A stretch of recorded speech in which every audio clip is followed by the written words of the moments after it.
Hermanos, muy buenos días. Es una alegría volverlos a ver otra vez. Esta es la primera vez después de bastantes domingos, Señor, que no he estado en el púlpito y realmente me da mucha alegría. Algunos ya están volviendo de sus vacaciones. También los bloqueos nos han apresurado bastante y bueno, vamos a estar orando para que el Señor pueda obrar en nuestro país. Pero como anoche en un acto muy lindo que tuvimos anoche con algunos de los jóvenes de la iglesia, estaba pensando mucho en cómo es Dios que en medio de una conmoción, en medio de una situación bastante difícil que estamos viviendo en el país, nosotros estamos seguros, ¿no? Esperando en el Señor que Él obre y todavía podemos disfrutar, ¿no? A pesar de que las cosas tal vez no están como quisiéramos. En este primer domingo para mí, quisiera pedirles que puedan abrir sus Biblias en Filipenses capítulo 4 y vamos a estudiar los versículos 19 al 20.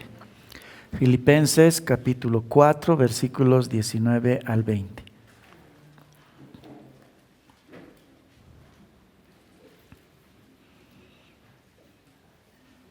La palabra dice así: Mi Dios pues suplirá todo lo que os falte conforme a sus riquezas en gloria en Cristo Jesús.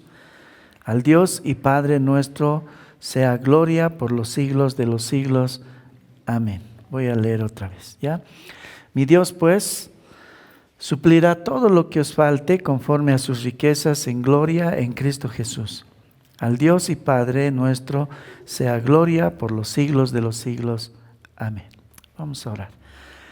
Oh Dios, te damos gracias siempre por todo lo que tú nos das, estos privilegios de poder estar en paz, confiar en tus manos, Señor, aún en medio, Señor, del mar tormentoso, y pensar, Señor, siempre y estar seguros de que tu providencia, Señor, administra nuestras vidas. Y te damos gracias por eso. Y hoy día, Señor, en esa paz queremos escuchar también tu palabra, lo que quieres decirnos a cada uno de nosotros, Señor. Y de esa forma nuestra vida sea edificada y la vida de la iglesia también. En el nombre de Jesús te rogamos esto, Señor. Amén. Como saben algunos, este verso que acabamos de leer es parte de una sección en la carta del apóstol Pablo a los filipenses, donde él está muy agradecido con los hermanos de Filipos, porque le llegó una ofrenda al apóstol Pablo y bueno, él está agradecido por la fidelidad del cuidado que tiene la iglesia de Filipos con el apóstol. En esta ocasión Pablo está en la cárcel, ¿no? Y con toda seguridad él ha pasado por muchas dificultades y también por necesidades, ¿no? Porque él mismo dice ahí en esa sección que por mucho tiempo no había tenido apoyo de nadie. Él mismo dice, he pasado bastante tiempo sin apoyo de nadie, incluso de parte de los hermanos de Filipos. Ahora, no porque los hermanos se habían olvidado de él, sino que seguramente hubo alguna razón para que ellos no pudiesen ayudar al apóstol Pablo, porque lo querían hacer. No tuvieron la oportunidad, vamos a decir, de hacerlo, porque ellos no se olvidaron del apóstol Pablo jamás. Y eso es algo que hacía una diferencia con las otras iglesias, no con los hermanos de Filipos. Ahora, en el versículo 10 del capítulo 4 que estamos leyendo ahora, dice así el apóstol Pablo. Recibe la ofrenda y él dice en el versículo 10, en gran manera, dice, me gocé en el Señor de que ya al fin habéis revivido vuestro cuidado de mí, de lo cual también estabais solícitos, pero os faltaba la oportunidad. No, él dice, me alegra mucho que me ha llegado la ayuda que ustedes me enviaron y han revivido esa ayuda que ustedes siempre me dan, pero no porque ustedes eran negligentes, no, estabais, dice, solícitos, realmente querían hacerlo, pero no había la oportunidad. No, eso dice el apóstol Pablo. Pero al fin, por medio de un hombre que se llama Epafrodito, Pablo recibe la ayuda de parte de la iglesia.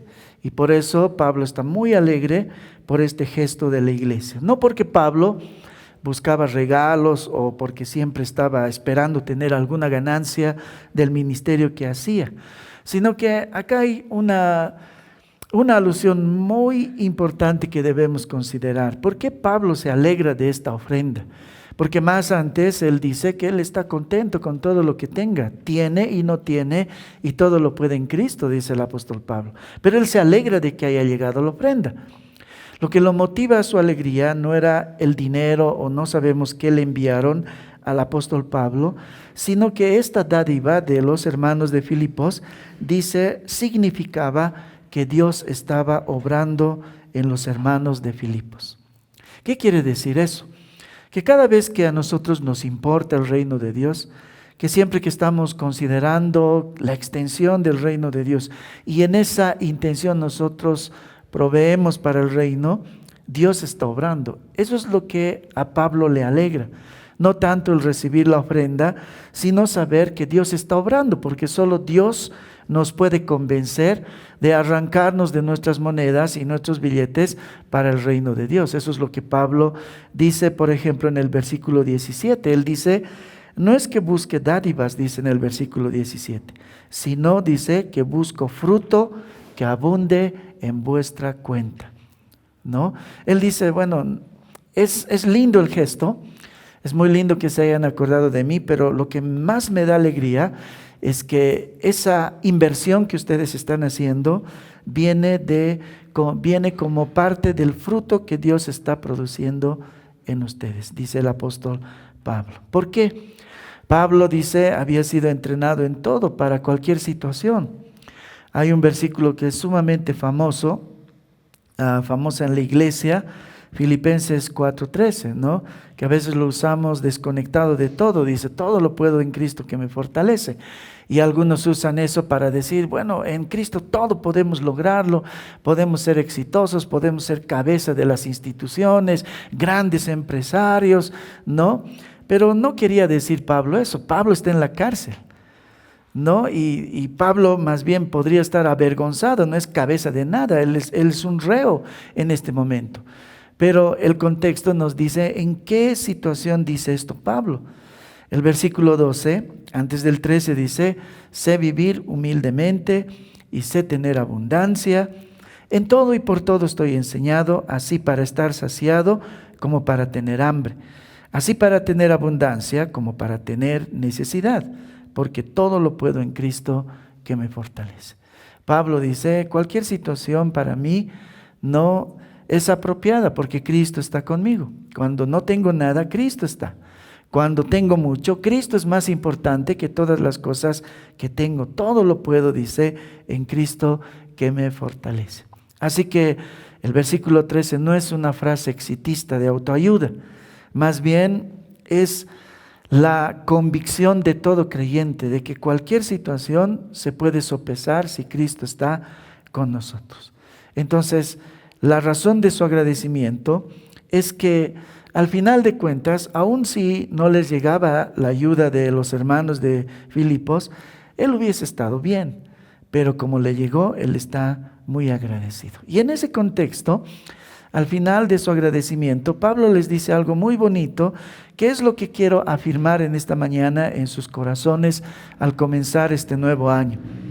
En los versículos 19 al 20 dice Pablo, mi Dios pues suplirá todo lo que os falte conforme a sus riquezas en gloria en Cristo Jesús. Al Dios y Padre nuestro sea gloria por los siglos de los siglos.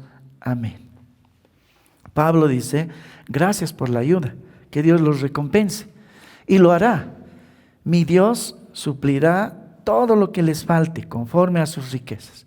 Y otra vez podemos agarrar esto y decir, que bueno, entonces cada vez que damos para el reino es una inversión, porque Pablo dice aquí que Dios va a suplir luego todas las otras cosas. Entonces si damos 100 pesos para el reino, eso está bien porque Dios nos devolverá 1000. No dice eso. Cuando Pablo habla acerca de esto, dice, es que hay toda clase de necesidades. Vamos a hablar un poco de esto en un rato. Y Pablo dice, Dios va a suplir todo lo que les falta a ustedes. Ahora, esa es una gran promesa, ¿no? Cuando dice todo lo que os falta. Porque la palabra todo, como ustedes saben, es un absoluto. Todo significa todo, no lo que es completo. Ahora, ¿cuántas necesidades tendremos cada uno de nosotros? Si nosotros pudiéramos tener la oportunidad de mandarle una carta a Dios y decirle, estas son mis necesidades, ¿cuántas escribiríamos en una hoja delante del Señor? Muchas, ¿no? Son muchas.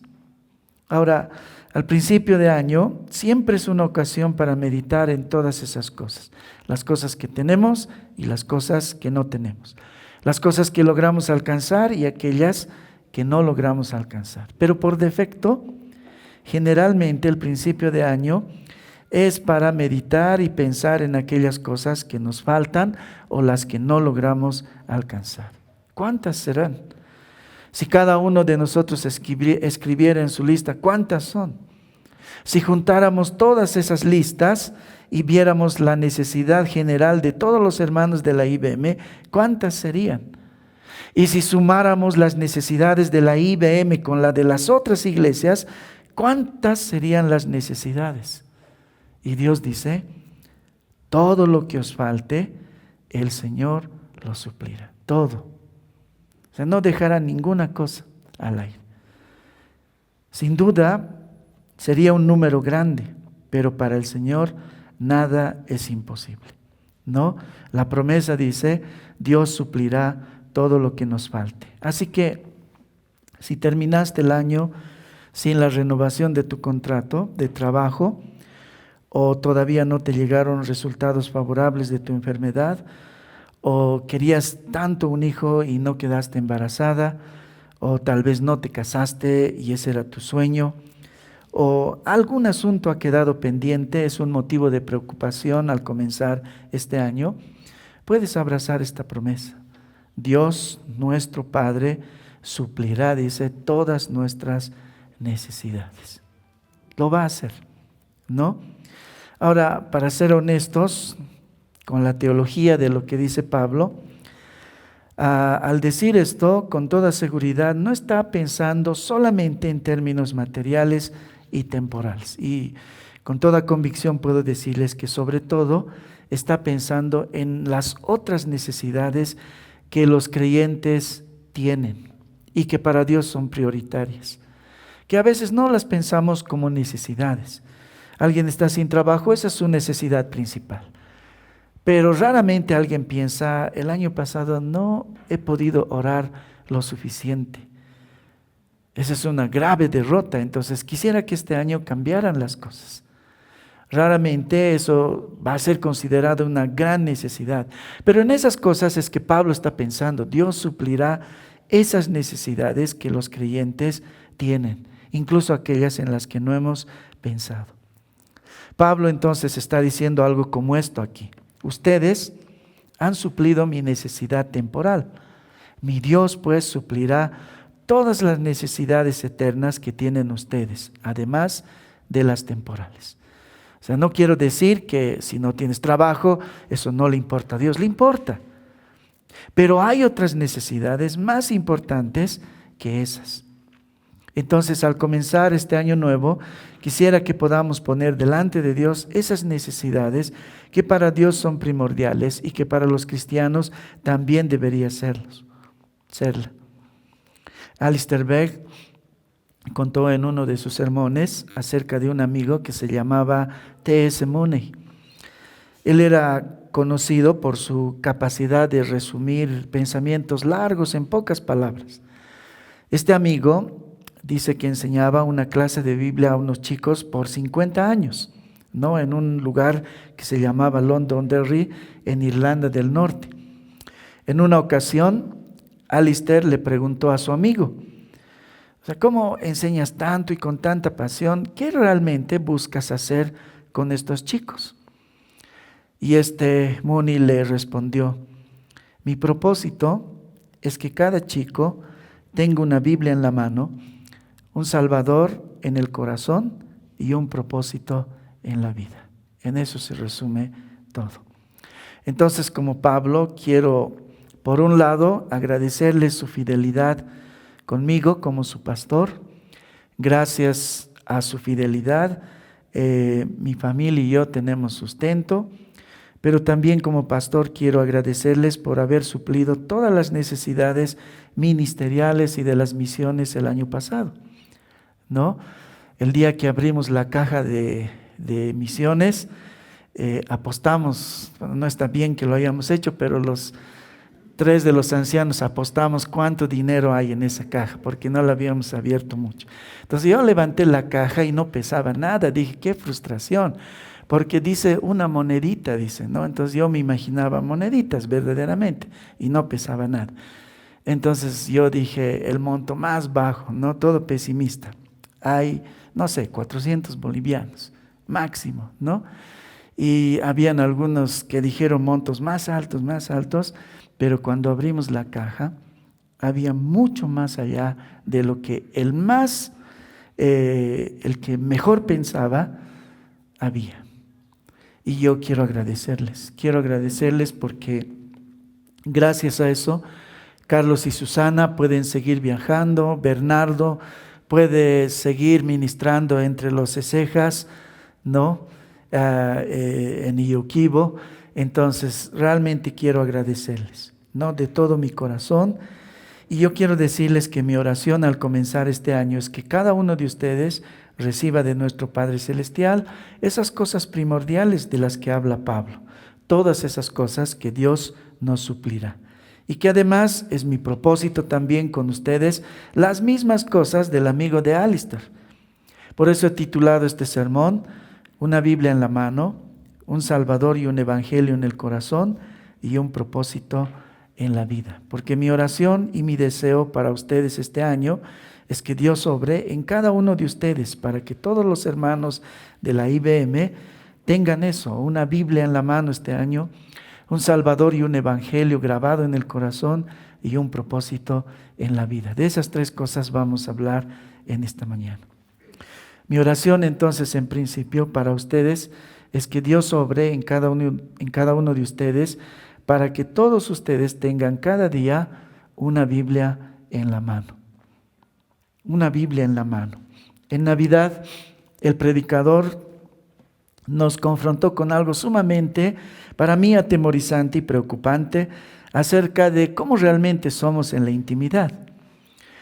Voy a citar la frase tal cual como él lo dijo, ¿no? El predicador estaba hablando de la presencia de Dios, la Shekinah, ¿no? Entonces, él decía, la presencia de Dios, en un ejemplo que daba, se acerca a ti y te dice, suave pero firme. Quisiera hacerte una pregunta. Y tú le respondes, claro, Señor, la que tú quieras. Y Él te dice, ¿cuál es tu historia favorita en la tierra? Él es Dios, no le puedes mentir. Entonces decides ser honesto y le respondes con la verdad. Harry Potter. Señor, es Harry Potter, no puedes mentir, ¿no? Esa es mi historia favorita. Tengo los libros, tengo las películas, o mejor aún le dices El Señor de los Anillos, o tal vez Narnia, o Star Wars, o Ben-Hur, Gladiador, Orgullo y Prejuicio, o los bolivianos, él decía, La bicicleta de los Huanca, o Tempestad en la Cordillera, o los más modernos, Stranger Things, Avatar, o algún tipo de anime o novela coreana. Bueno, respondes con sinceridad y honestidad, porque no le puedes mentir a Dios. Dios te lo está preguntando. Y no puedes intentar mentirle. Ahora, no sé qué impresión les produjo eso a ustedes, pero a mí me congeló el alma. Porque yo ahí en el mismo sermón y en los días que vinieron, yo lo apliqué a varios asuntos de mi vida cristiana. Ahora quiero que lleven esa pregunta al asunto de hoy. Dios, que lo sabe todo y es todopoderoso para castigar a los mentirosos, les pregunta, ¿cuál es tu libro favorito? ¿Cuál es tu libro favorito? ¿Cuál fue tu favorito en estos años? Si te lo pregunta un hermano, tendrías el chance de parecer un buen cristiano y sin duda respondes la Biblia. Pues hermano, por supuesto, la Biblia. Pero ¿qué responderías si Dios te lo pregunta? Porque Él lo sabe todo. Hermanos, no existe otro libro del que deberíamos estar enamorados, sumamente agradecidos y comprometidos como creyentes, como es la Biblia. ¿Por qué? Porque la Biblia es el sustento para el alma, como es la comida para el cuerpo. A veces pensamos que Dios nos va a favorecer en alguna forma si leemos la Biblia, ¿no? Y que vamos a ganar puntos, por decir, delante del Señor.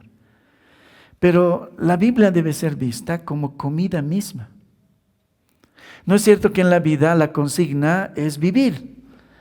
En realidad todo lo que hacemos es porque tenemos una consigna inherente en nosotros, que es vivir, queremos vivir. ¿Por qué buscamos trabajo? ¿Por qué buscamos comida? Porque queremos vivir. Y aunque no es nuestra filosofía clara de la vida, es nuestra filosofía inherente.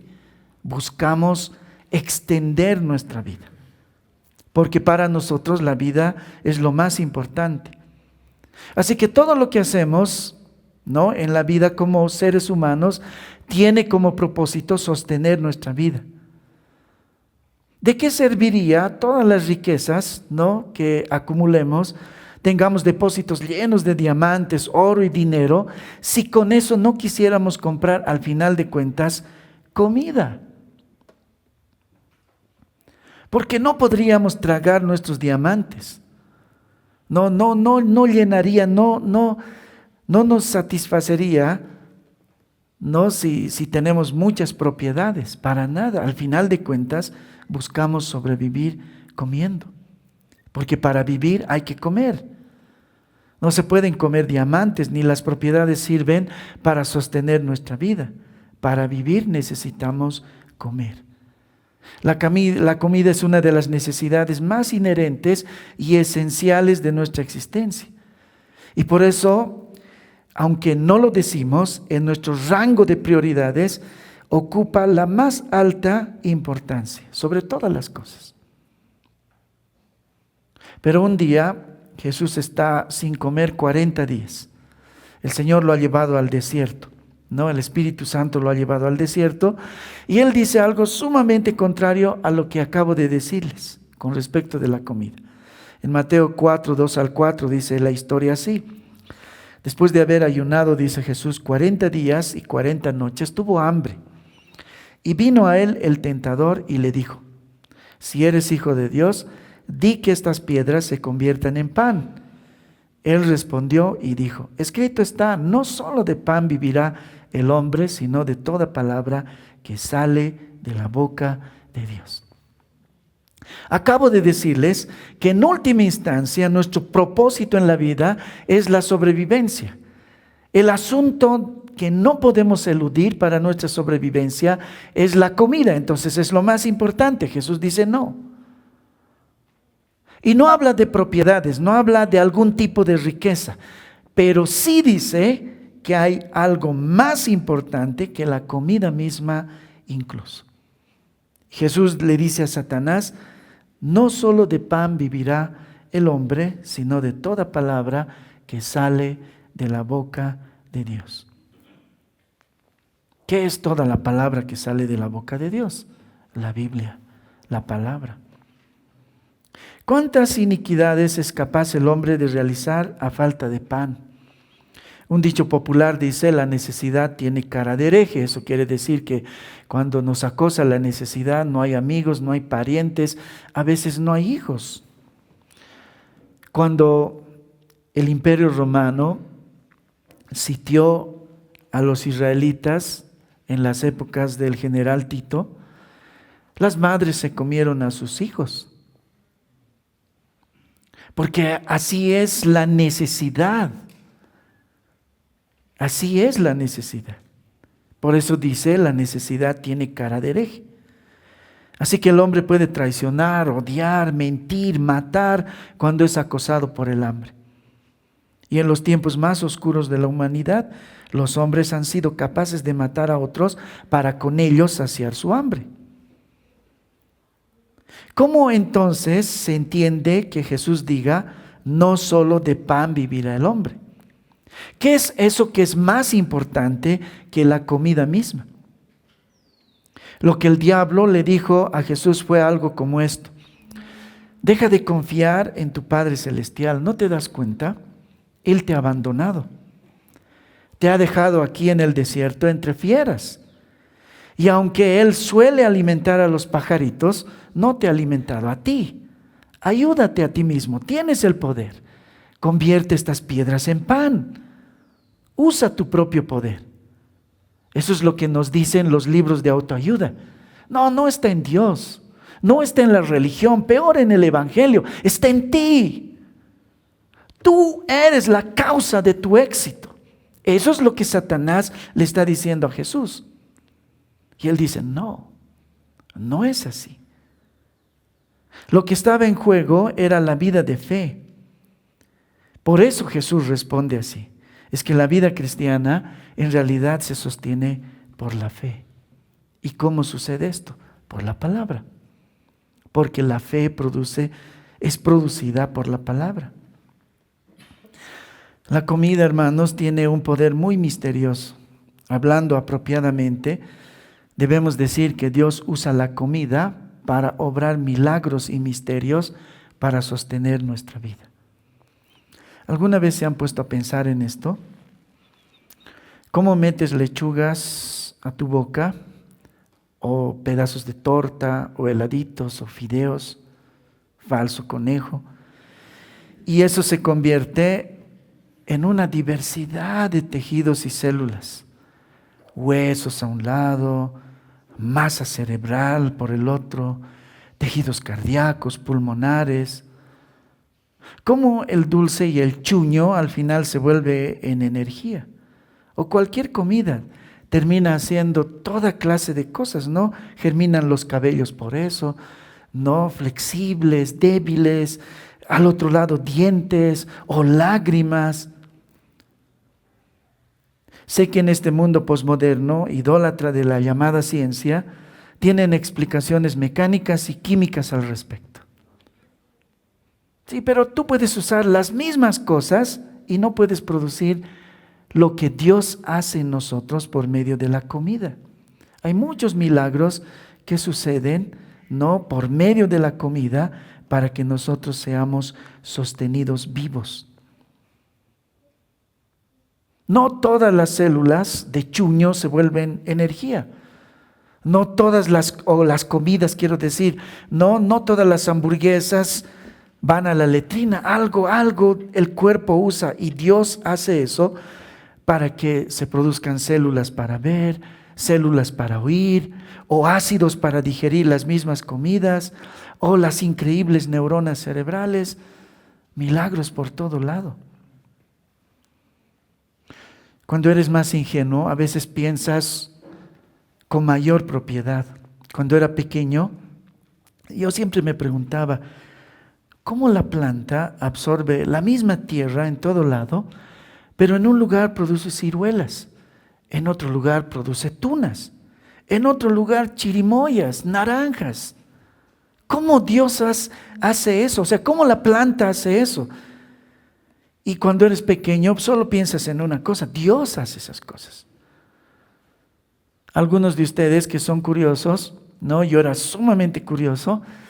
Yo solía lamer las tierras de uno y otro lugar. Mis abuelos tenían chirimoyas, tenían uvas, habían duraznos.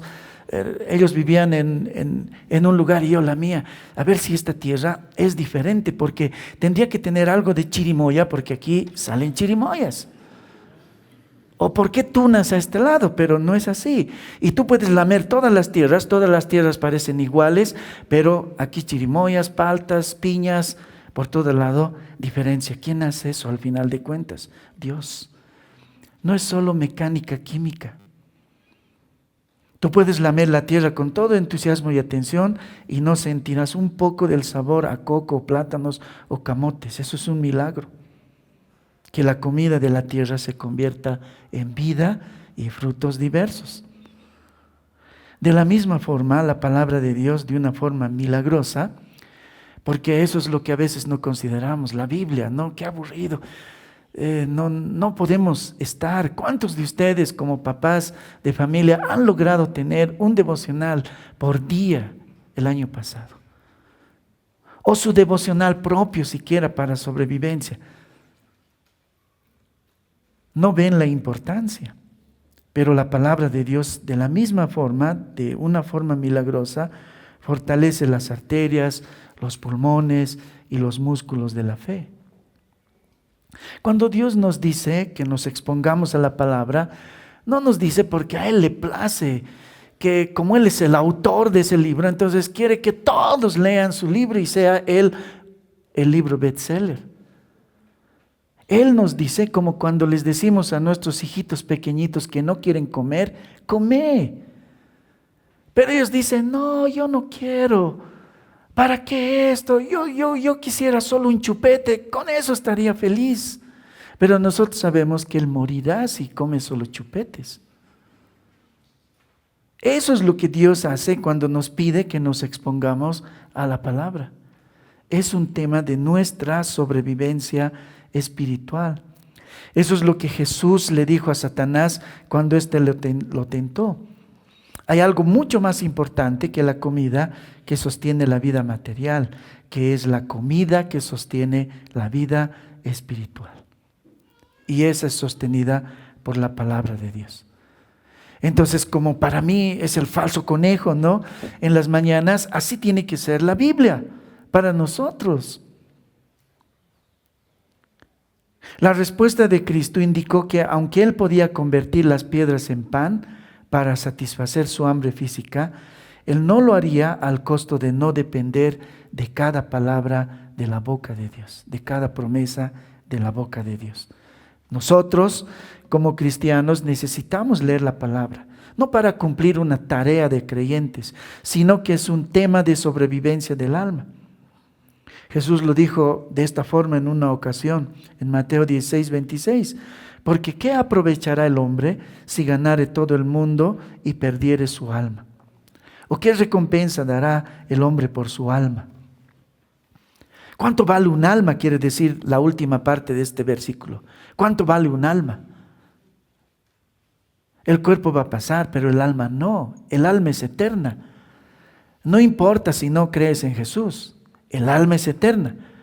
La única diferencia entre un creyente y un no creyente es dónde pasará el resto de su eternidad su alma. Pero una vez que uno nace, el alma estará ahí eternamente. Entonces Jesús dice, ¿cuánto vale un alma? Vale demasiado. Así que ¿de qué le sirve, dice al hombre, ganar todo el mundo, reputación, dinero, cualquier cosa si pierde su alma? Todas las cosas pasarán, su alma no. Y dependiendo de qué hizo en vida, sucederá con su alma, o en el fuego eterno, o en un lugar feliz. ¿Cómo sostenemos la vida del alma o la vida espiritual? Por medio de la fe. Por medio de la fe que produce la palabra. Martín Lutero solía referirse a la palabra como viva vox Dei, decía. Viva vox Dei. Quería decir, la escritura es la palabra viva.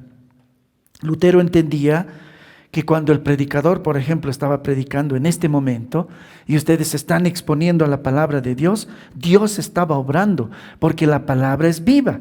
Lutero decía así, la palabra de Dios es viva cuando se predica porque Dios mismo está hablando. La idea de Lutero era que nuestras almas están siendo expuestas a la comida. Cada vez que un predicador predicaba, Dios mismo estaba hablando y así estaba alimentando a los hermanos. Viva vox Dei. Cuando Dios creó al mundo que conocemos, Dios lo creó por medio de su palabra. Eso sabemos. Él no hizo, no sé, como los alquimistas, mezclas. Él dijo, Él habló y fue. De la misma forma, cada vez que un cristiano se expone a la palabra, él habla y eres. Él habla y sucede. Los que son honestos y sinceros cuando escuchan sermones, ¿no se han dado cuenta que cambia su forma de ser? Que cambia su mentalidad, sus ambiciones, sus perspectivas. Es lo que Dios hace.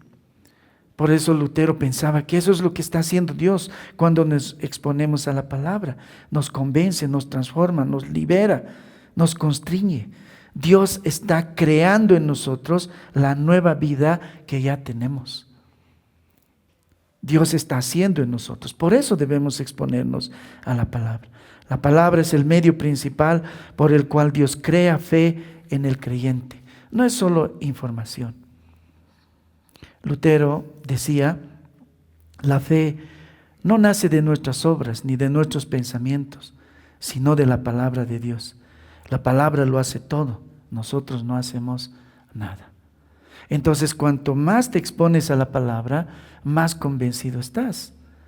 Esas personas que en el primer siglo fueron cantando himnos a morir en las fauces de los leones, no fueron porque fueron muy inteligentes para concebir a Dios en toda realidad, sino que su fe se fortaleció por comer la palabra de Dios. Y por eso, convencidos, pensaron que vivir no era más importante que agradar al Señor. No solamente eso, ¿no?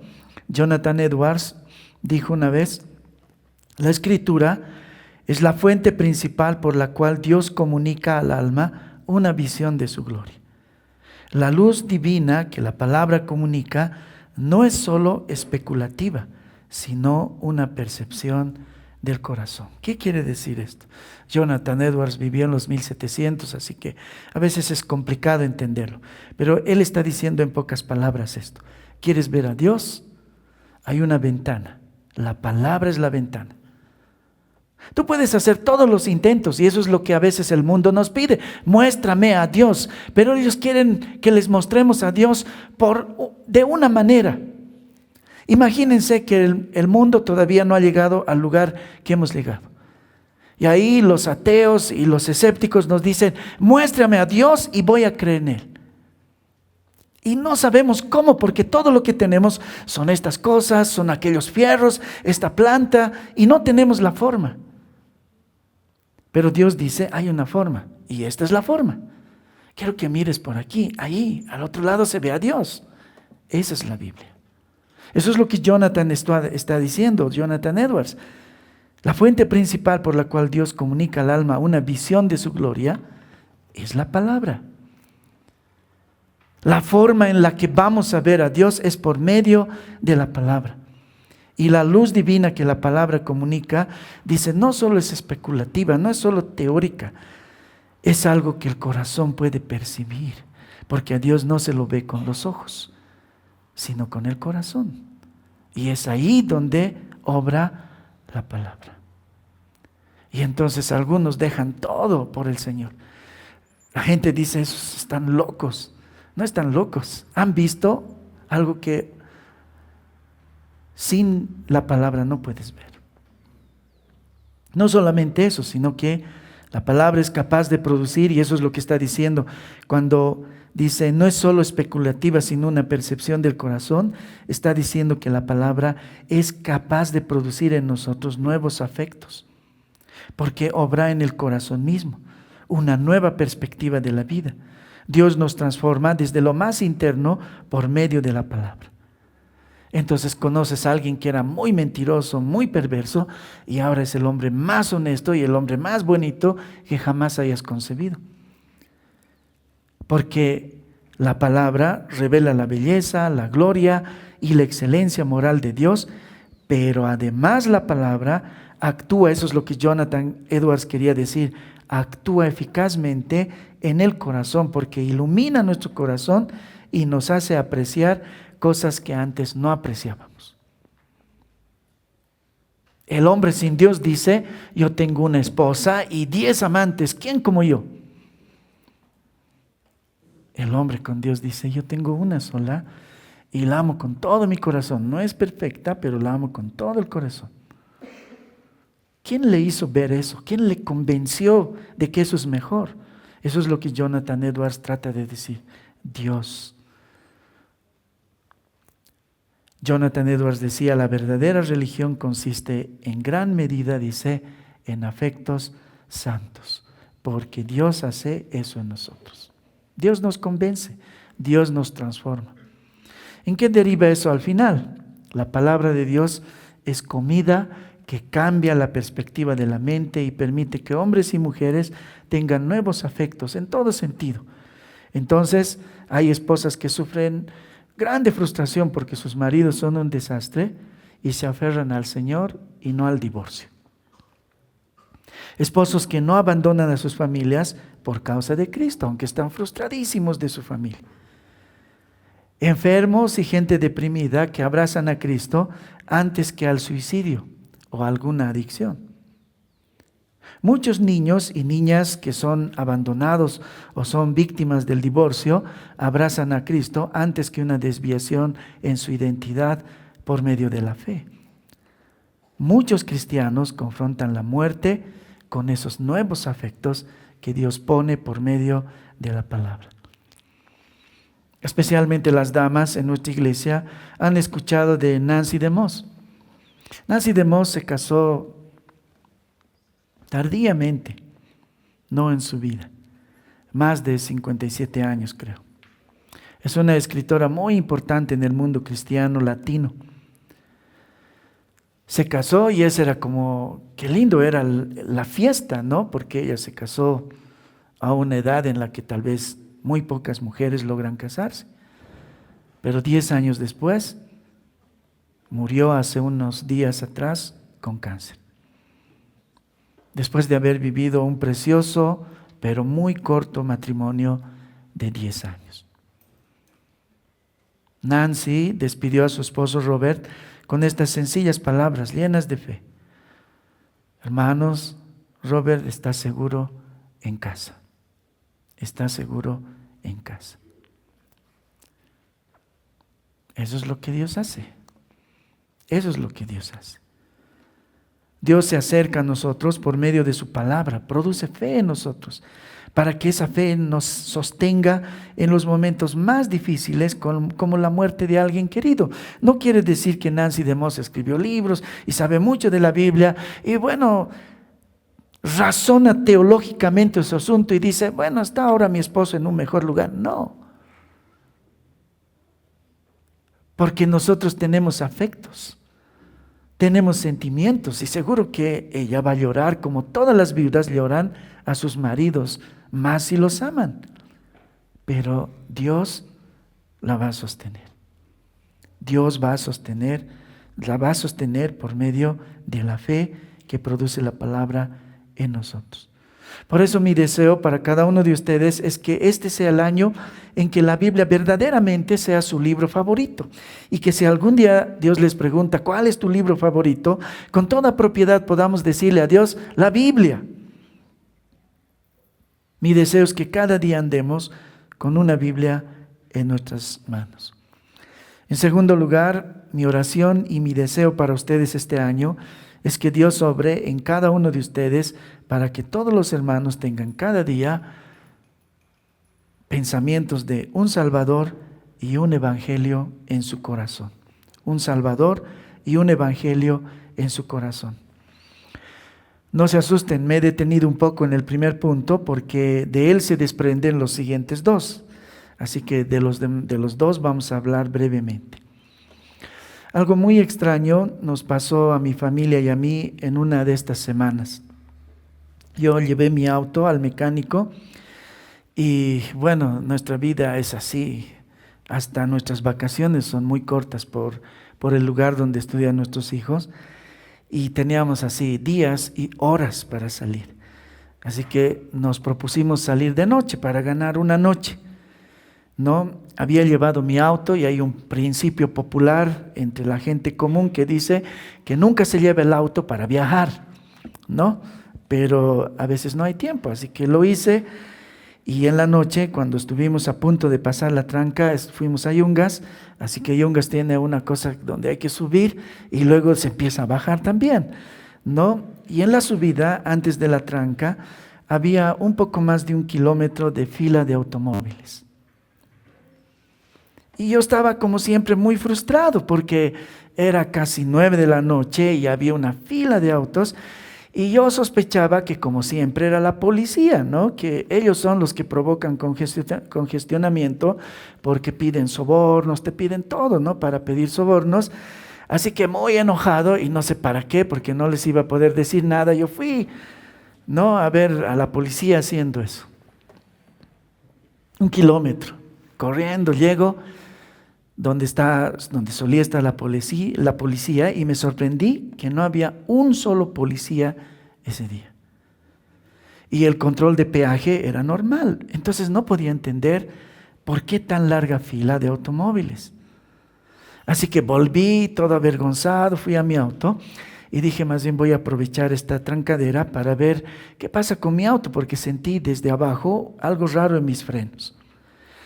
Y como había una fila, partía una vez. Bueno, algunos no saben qué significa eso, pero es como que una vez movía mi auto, y para eso pisas y pisas el freno, ¿no? Y entonces cada vez lo sentí mejor. Llamé a un hermano que es mecánico, le mandé fotos de lo que estaba pasando debajo de mi auto. Él me pidió que le mostrara cómo está mi líquido de freno y no tenía líquido de freno. Porque me habían ajustado mal la manguerita que me cambiaron de los frenos, entonces todo se vació. Y lo que hubiese pasado, teóricamente, es que si no había esa trancadera extraña, sin policías, yo hubiese subido sin frenar hasta la cumbre y desde la cumbre me hubiese lanzado sin frenos. Porque ya no tenía líquido de frenos, ¿no? A eso se sumaba que esa noche hubo una tormenta de nieve. Muchos se accidentaron. Y yo iba a estar más sin frenos. No, una hermana muy preocupada al día siguiente incluso nos llamó y nos dijo si estamos bien, pero ella no sabía nuestra historia. Cuando yo retiré mi auto del camino y decidimos volver, yo guardaba en mi corazón lo fatal del asunto, porque yo puedo entender mejor a qué nos habíamos expuesto ese día. No, yo pensaba, toda mi familia estaba en mi auto, incluso Yarita, no, la esposa de mi hijo. Completitos estábamos en el auto para morir juntos y despertarnos en el cielo juntos. Había un solo pensamiento en mi mente esa noche: Dios es bueno y sin duda nos salvó, incluso provocando ese raro congestionamiento, rarísimo congestionamiento. Cuando comenzamos la vida cristiana, lo hacemos con el convencimiento de que nosotros íbamos de bajada sin frenos a un precipicio más aterrador, ¿no?, que ese al que me estaba lanzando, ¿no? Un lugar donde no hay esperanza, ¿no? Donde la esperanza no existe por nunca jamás, y ese lugar es el infierno. Pero Dios nos salvó por medio de su Hijo para frenarnos y para cambiarnos de ruta hacia la ciudad celestial. Un cristiano que entiende eso, todos los días tiene eso guardado en su corazón. Todos los días piensa eso. Teníamos que morir eternamente, pero Dios en su infinita misericordia nos salvó de la muerte inminente. Cuando nosotros nos dimos la vuelta para buscar a esas horas una tienda que nos venda líquido de frenos, porque yo debería llevar a algún lugar para estar a salvo, no habían tiendas, porque a esas horas ya están cerradas. Solo había un mecánico despistado que estaba haciendo así su trabajo tardado, y se me ocurrió que podía preguntarle a él si no tiene líquido. Cualquier líquido me servía en ese momento, ¿no? Y él me dice, no tengo, pero mi hermano tiene una tienda y yo puedo sacar de su tienda y te vendo, ¿no? Pero era sumamente despistado, tampoco con mucho interés. Bueno, al final fue así, ¿no? Nos pusimos en un lugar a salvo. Pero en medio de eso yo pensaba en todo lo que estaba pasando en el auto. Todos estaban tranquilos. Yo estaba asustadísimo de lo que estaba a punto de pasar. Pero los demás estaban felices, ¿no?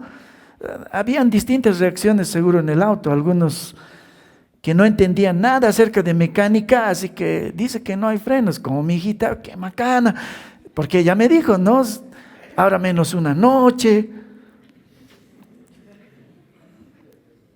¿no?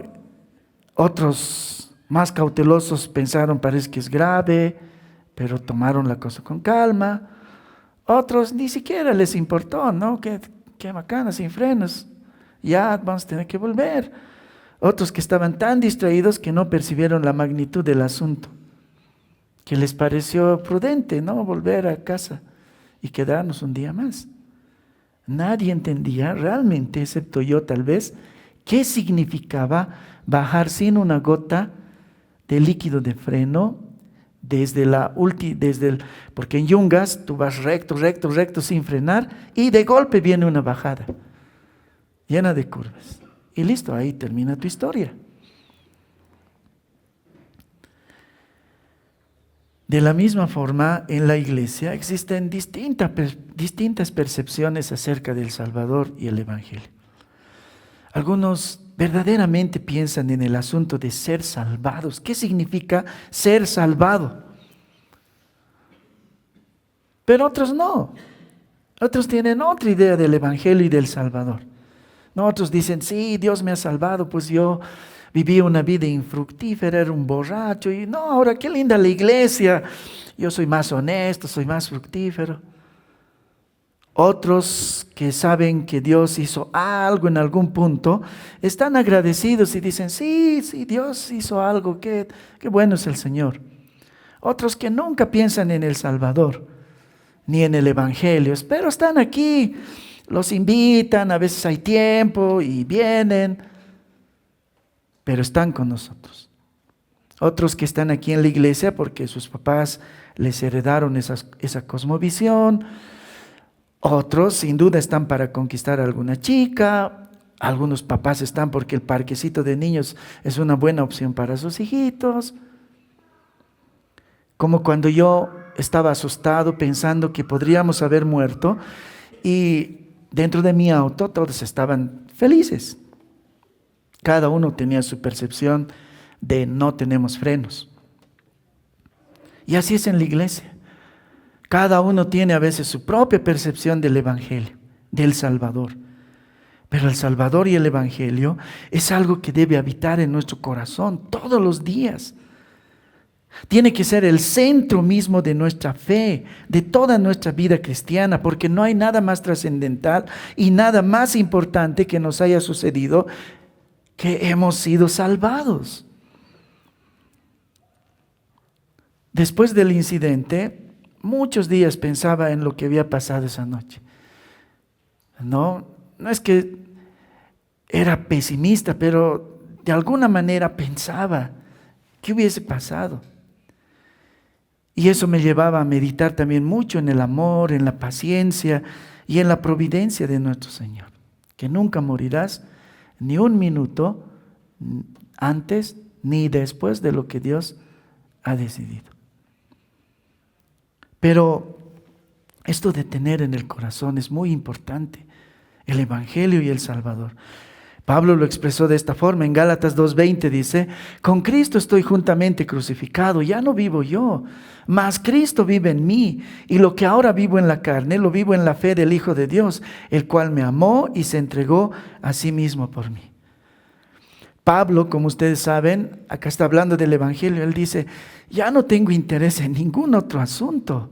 Y yo vivo como con Cristo crucificado, mi único pensamiento y el único asunto que me tiene vivo ahora es la fe que tengo en ese Hijo que murió por nosotros, me amó y se entregó por mí. Ya no vivo yo, con Cristo estoy juntamente crucificado. Son frases profundamente teológicas, pero para esta mañana significa que para Pablo, su Salvador y su Evangelio ocupaban el lugar más elevado en sus pensamientos, en sus sentimientos y en sus intereses, que él dejó de vivir para sí mismo. Y él dice, para mí la vida es Cristo y el sacrificio que hizo él por mí.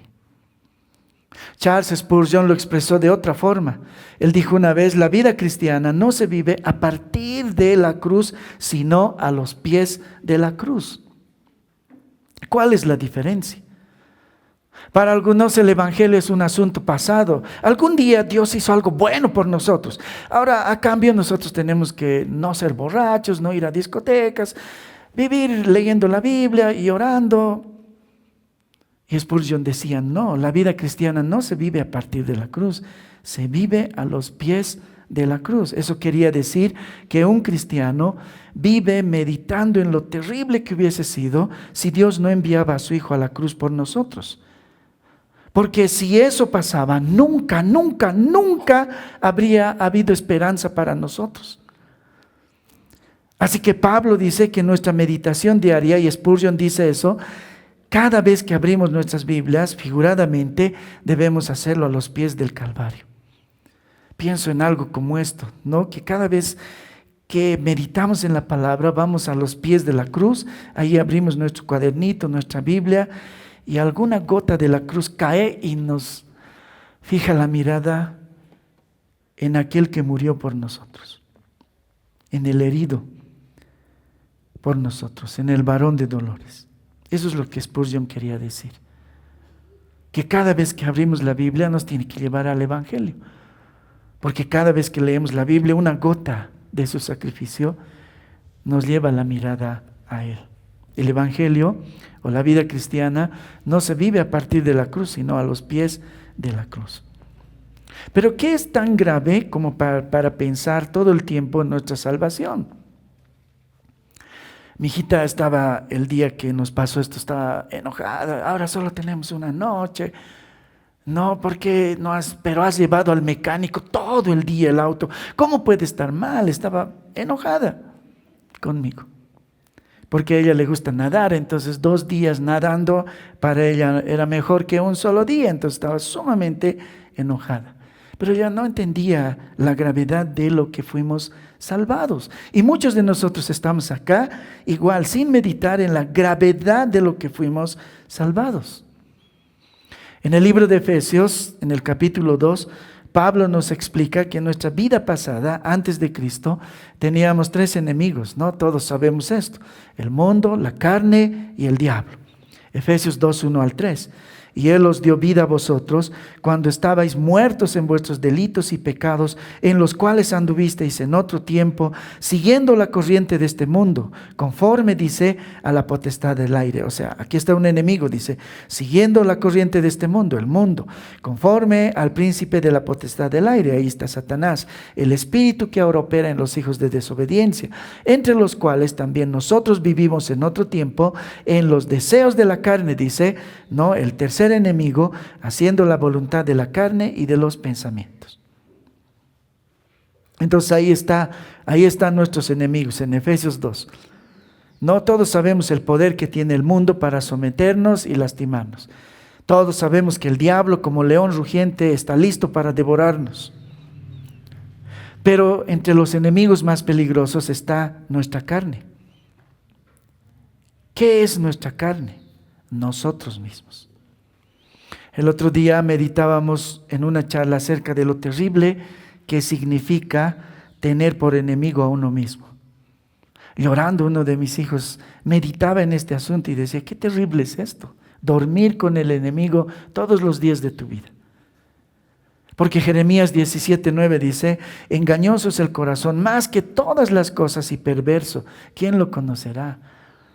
Cuando dice ¿quién lo conocerá? Dice ¿quién se cuidará de ese? Porque no lo hacemos generalmente, y nuestro peor enemigo ni siquiera es el mundo y el diablo, sino nosotros mismos. ¿Cómo se puede ver esto? Piensen en un loco. Alguien siempre me decía: la percepción es la realidad. Y así es. La percepción del loco, esa es su realidad. La realidad del loco no es algo que el mismo loco pueda percibir. Es algo que solo los que están afuera pueden hacerlo. Así que el loco se autodestruye, va a los basureros a comida y disfruta, encuentra diversión, se hace morder con los perros y se ríe, porque le gusta, le complace. Está en medio de la lluvia, en medio del frío. Va al tráfico a provocar a los automóviles y para él es toda una aventura. ¿Quién le puede hacer notar que eso es sumamente peligroso? Porque él se ríe de toda esa su felicidad en medio de su basura. Esa es su percepción, esa es su realidad. Porque en su mente él es feliz y él es el protagonista principal del mundo entero. Deberían felicitarlo. Cuando habla Pablo de lo que hacíamos en nuestra carne, se trata de lo mismo. Antes de Cristo, nosotros vivíamos así, en una locura de la que nosotros no podíamos apercibirnos, ¿no?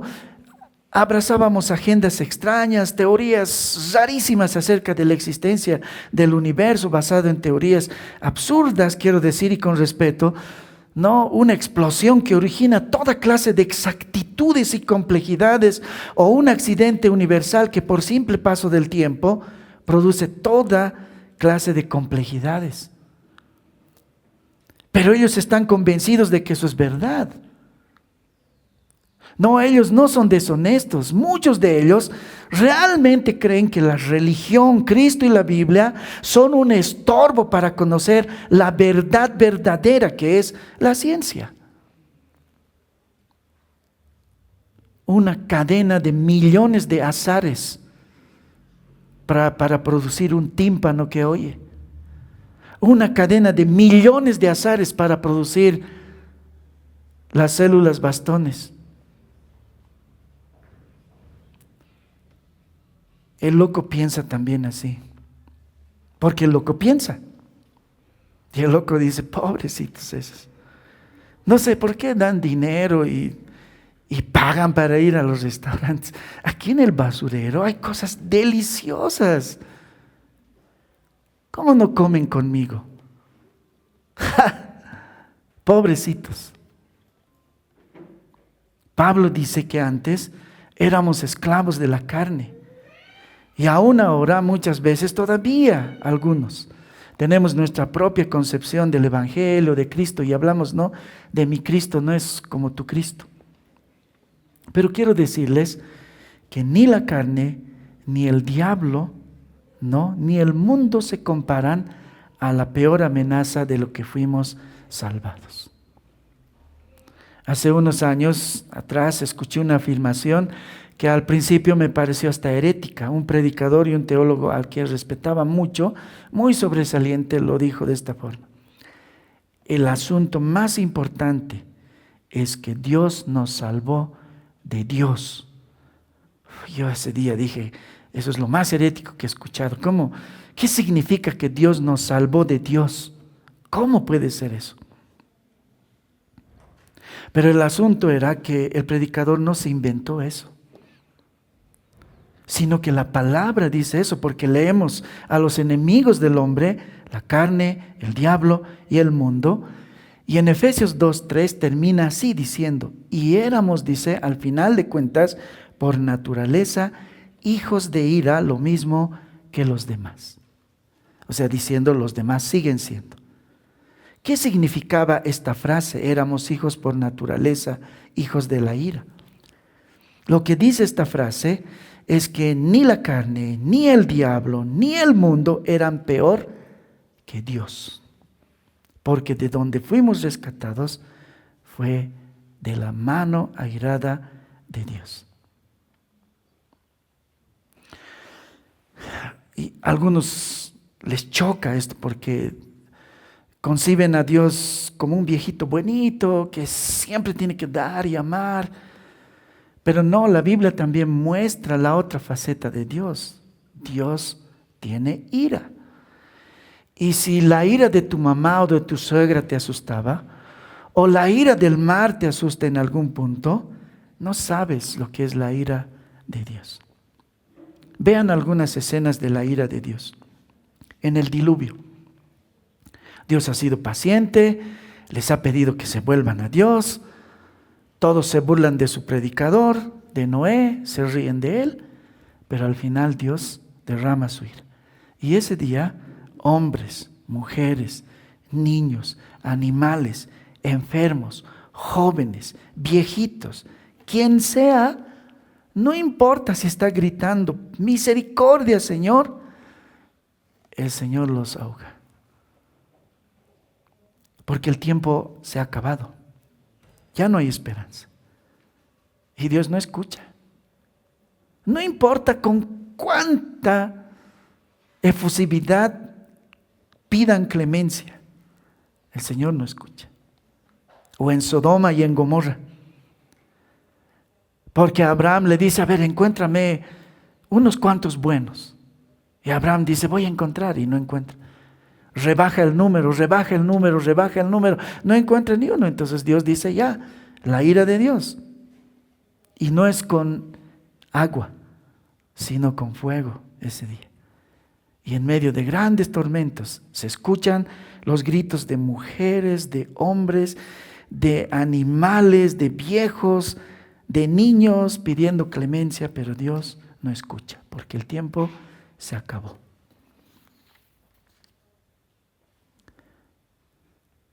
Ese era nuestro mayor problema, la ira de Dios. Y Dios nos salvó entonces en una forma de Dios mismo, mandando a su Hijo. Así que este año debemos entender y debemos buscar la magnitud de lo que fuimos salvados. Entender qué realmente significa el Evangelio y qué significa tener un Salvador y de qué nos salvó el Salvador. Que este año sea un tiempo de meditar en la cruz y en el Evangelio, como dice Spurgeon, a los pies del Calvario. Y estos pensamientos ocupen el lugar más alto y central de nuestro corazón. Y finalmente y más brevemente, mi oración y mi deseo para ustedes este año es que Dios obre en cada uno de ustedes para que todos los hermanos de la IBM tengan cada día un propósito en la vida, un propósito bíblico en la vida. Hemos repetido esto varias veces. La Confesión de Westminster dice que el propósito final, no para los cristianos, es glorificar a Dios y disfrutar de Él para siempre.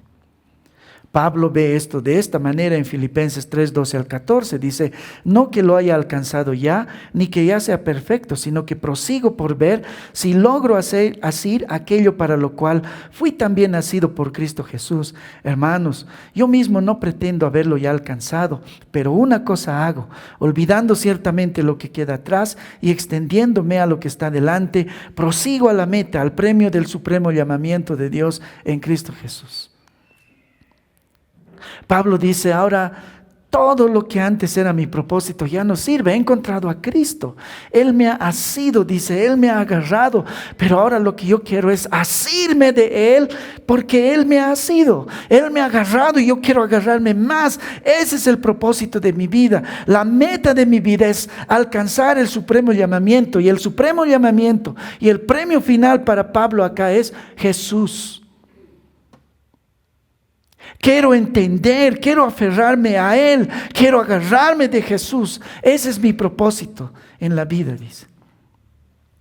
Cristo nació, vivió, murió, resucitó y ascendió a la diestra del Padre.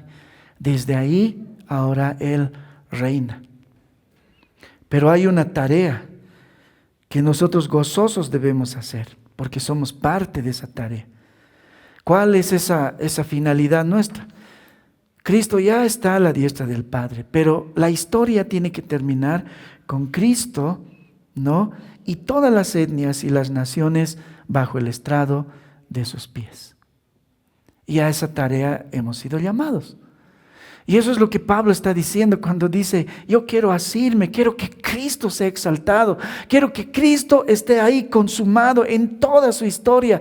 Ya no me importa nada, yo ya he sido salvado. Mi propósito en la vida es que Cristo sea exaltado como tiene que ser exaltado. ¿Cuándo se declaró esto? ¿Cuándo se propuso que sea así? Alguna vez hemos estudiado el Salmo 1, ¿se acuerdan? Pero terminamos el Salmo 1 en el Salmo 2, porque en realidad en el original el Salmo 1 comprenden los dos capítulos. Y en este Salmo es cuando Dios le dice a Jesús, Hijo, ¿qué quieres?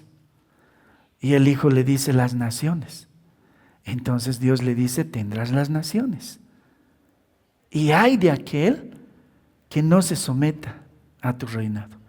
Voy a leer solo un pedazo del Salmo 2, que dice así en los versículos 7 al 8. Yo publicaré el decreto, dice Dios. Jehová me ha dicho, mi hijo eres tú, yo te engendré hoy. Pídeme y te daré por herencia las naciones, y como posesión tuya los confines de la tierra. Dios le dice al hijo, ¿qué quieres? Las naciones. Ya, está bien. Ahora todas las naciones son tu herencia, hasta los confines de la tierra. Y el versículo 12 del Salmo 2 termina así: honren al hijo para que no se enoje y perezcan en el camino, pues se inflama de pronto su ira, pero bienaventurados los que en él confían. O sea, aquí es una charla eterna donde Dios le dice a su hijo, toma las naciones, eso es lo que tú quieres, esa es la herencia, ese es el regalo que yo te daré. Hasta los confines de la tierra, todas las etnias, todas las naciones. Y luego Dios se dirige a las naciones, ustedes honren a Él, porque a Él se los he dado. Ay de aquel que no honre, porque se va a confrontar a mi enojo y perecerán ciertamente. Pero bienaventurado el que confía en Él. Felices. Macarios es la palabra en la Septuaginta. Es un superlativo. No hay en el español decir, no sé, feliz de felices, pero eso significa Macarios. Felicísimos los que confían en Él. Cristo ya reina. Solo falta completar la tarea. Entonces nos toca ir por el mundo, a las etnias, con el Evangelio. Esa es nuestra visión. Esa es nuestra ambición. Ese es nuestro propósito que quiero que compartamos como iglesia. Y en el camino, disfrutar, glorificarlo así y disfrutar de Él por medio de Cristo. Algunos dicen, pero ¿cómo puedes disfrutar, hacer eso? Sí, se disfruta. Yo tengo un hijo que se casó recién y a veces me dice, ¿me prestas esto? Y toma. Y no estoy pensando, ¿cuándo me devolverá? Sino que me da una alegría. Cuando nosotros amamos a alguien, nos da una alegría servirles, hacerlo. Es una tarea de gozo. Y eso es lo que el Señor quería decir cuando dice que el fin principal de la vida es glorificar a Dios, hacer que sea famoso su nombre y disfrutar haciendo esa tarea. No es cierto que les gusta cuando su hijita, digamos, no sé, lee antes que los demás. Quieren que todos vengan a ver, escuchen cómo lea, les da felicidad. Eso es lo que nosotros tenemos que hacer. Ir al mundo y decir, miren cómo es Dios, cómo de misericordia ha sido. Pablo dice, puestos los ojos en Jesús. Entonces, usamos nuestro tiempo, nuestros recursos, nuestras decisiones, qué estudiaré, con quién me casaré, dónde viviré, dónde trabajaré, cómo guiaré a mi familia, con una sola meta, que Cristo sea famoso en las naciones. Queridos hermanos de la IBM, al comenzar el 2026 quisiera ponerles mi deseo y mi propósito en cada uno de ustedes. Que sea un año donde cada uno de ustedes tenga una Biblia en la mano, un Salvador y un Evangelio en el corazón y un propósito en la vida. Pero no es algo que podemos hacer. No es algo que podemos producir por cuenta propia. Ustedes van a salir de aquí y van a decir, sí, son las tres cosas. Una Biblia en la mano, un Salvador y un Evangelio en el corazón y un propósito en la mira. Pero mañana se van a dar cuenta que no se puede. Entonces necesitamos del Evangelio. Necesitamos de Dios. Necesitamos acercarnos para pedirles. Y esta es la respuesta de Dios. Con esa comenzamos el sermón. Filipenses 4, 19, 20. Mi Dios pues suplirá todo lo que les falta conforme a sus riquezas en gloria en Cristo Jesús. Al Dios y Padre nuestro sea gloria por los siglos de los siglos. Entonces vamos a ir como mendigos y le diremos, Señor, el predicador dice que tengo que tener una Biblia en la mano este año, Tengo que tener una convicción del Salvador y el Evangelio en mi corazón y un propósito en la mira, pero no puedo. Y Dios dirá, yo haré, yo te daré, yo obraré eso en tu corazón. Tú confía. Vamos a orar. Padre Celestial, te damos gracias por tu palabra. Te damos gracias por cómo obras en nosotros, Señor. Y al comenzar este año queremos realmente tener esa convicción de leer más tu palabra, Señor. De amoldar y tener un verdadero concepto de lo que es el Salvador y su Evangelio. Y trabajar con gozo, Señor, con el propósito de hacer famoso tu nombre en todas las naciones. Oh Dios, no podemos nosotros. No tenemos la fuerza ni la potencia para hacerlo. ¿Cuántas veces hemos intentado y nos hemos quedado en el camino? Pero Pablo dice que tú puedes darnos todo lo que necesitamos. Entonces, en nuestra lista de peticiones están estas 3 cosas para este año, Señor. En el nombre de Jesús. Amén.